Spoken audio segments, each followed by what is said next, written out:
way I would speak to people from a Protestant background now about what I believe and what I do now is I would say I have a more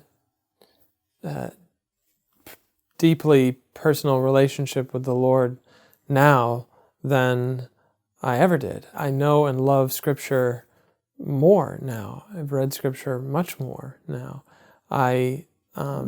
I love the Lord. I think about Him. I pray more.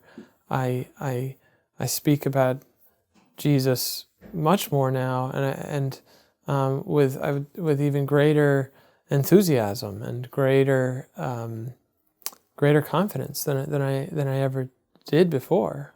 It's not that I didn't believe or I didn't read the Scriptures or I didn't believe in God, or it's not that I didn't believe in Jesus, but now I see.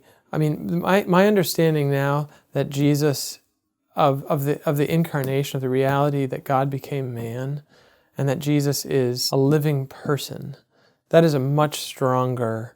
That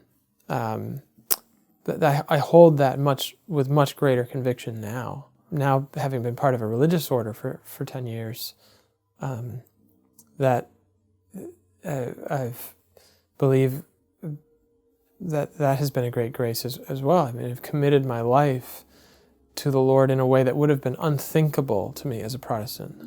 It would not have made any sense to me at all. I wouldn't have made a vow of poverty, chastity, and obedience to an abstract idea, or just to an institution. I've made a vow because I believe Jesus is the Savior.